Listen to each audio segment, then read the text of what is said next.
Well, it took some trial and error, but I finally figured out how I want to do the insulation on the ceiling.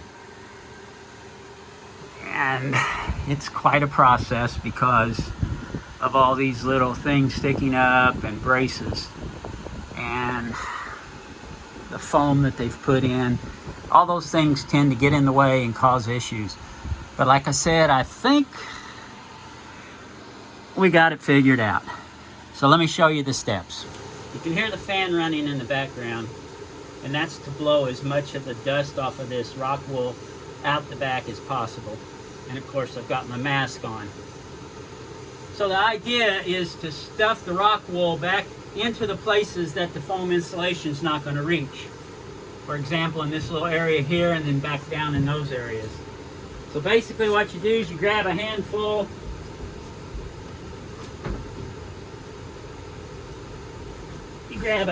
of the rock wool,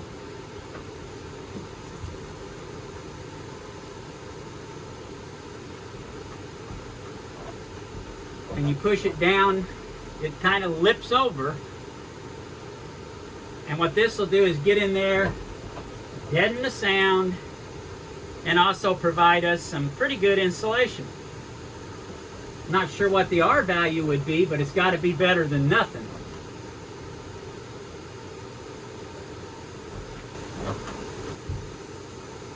Now once you've got this void filled in behind this, because when you slide the first piece of foam in, it goes all the way back against the wall, and it actually makes contact with this rock wool. The other places you got to fill are these voids right here, because we won't put any foam in them.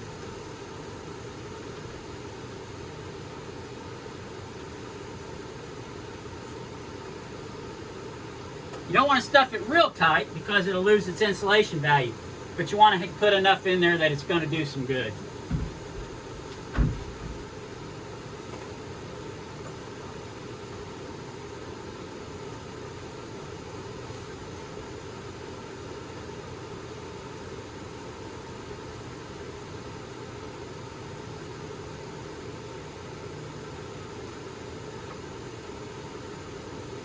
There you go.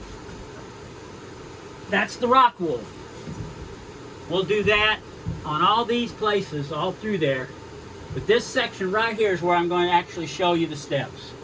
So I've got the void filled back behind here, and I've got these two voids filled here. Next, it's shaping and cutting the insulation. The only weak spot that I think I was going to have in my insulation, or hot spot, or whatever you want to call it, was here inside these braces that I couldn't get to. So I went and got this window and door.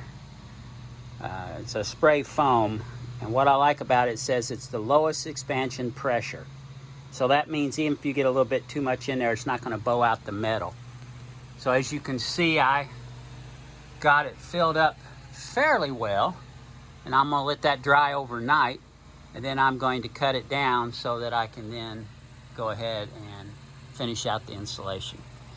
So, you know, some of these parts on the build are kind of slow and time consuming, and it's not just something that you can wham bam thank you ma'am and get it done.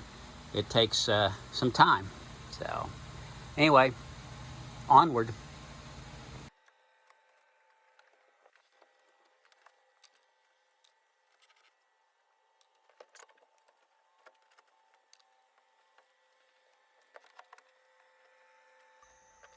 This has proven to be a little bit tricky. As you can see, we've got a couple of panels done. So I wanted to show you how we came about this process and how we're actually insulating it. So as you can see, it has a lot of issues here as far as having to measure and cut and get the angles correct. So we stuffed the rock wool down in there and in all the gaps. And now we're going to have to measure for the first layer, which fits between here and here, and it goes directly against the ceiling. And it will also be the one that goes all the way in and against the outside wall. And we'll get that fitted in, and then we'll come in with a second piece that measures from here to here. And it comes in over the top of the first piece, or actually under it, I guess. And it gives us a little more than 1 inch of insulation and an R value of 6. So that's pretty good for a van. That's what we're going to do. The big concern I had was keeping the insulation against the metal, because they say that if it's not against the metal, you just are kind of wasting your time. On the ceiling, it's almost impossible, you know, the roof, because of the corrugated type of ribs that are in it. So, but the reality of it is we will get 90% of it touching the metal, and that will accomplish what we want. Okay, we made our measurements.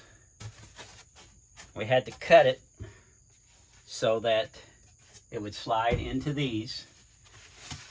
Now we're going to slip it in. First, where this foam is sticking out a little bit, we want to make sure that it's a good tight fit. So we squish that in a little bit and then get this put in. And as you can see, it fits right up in there.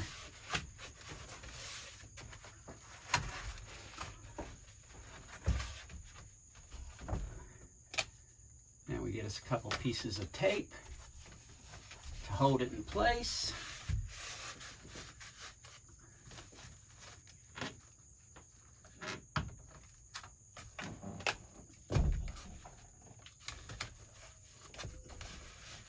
And there's the first layer. And the second one will come right in, and it'll slide into this, and it'll come all the way out to the outside. And it's good and tight up against the ceiling.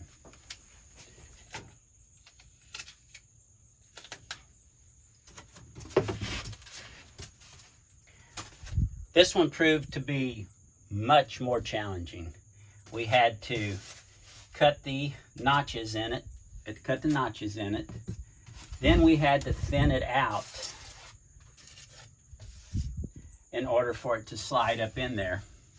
But we ended up with a pretty good fit.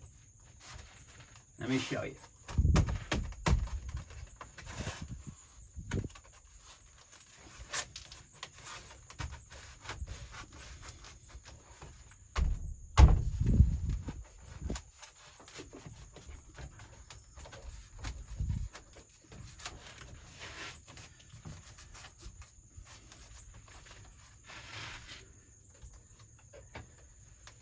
There you go.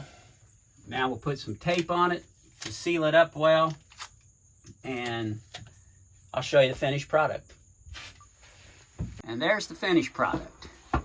Okay, as you can see, we used the tape, and what that'll do is that reduces any airflow, and it also creates a really good vapor barrier. And it holds everything in place until we get the paneling on. You know, you noticed it took a lot of measuring and cutting and figuring, and that's why these professional van conversions are so damned expensive. And it's because it takes so much time. It's a lot to it. It's tedious and it can be overwhelming at times. But I tell you what, if you take your time and you do it correctly, you end up with a very good product. So, there you have it. Insulation of the ceiling. Thanks for watching. Give us a thumbs up. Go ahead and subscribe. We'll see you on the next one. Later.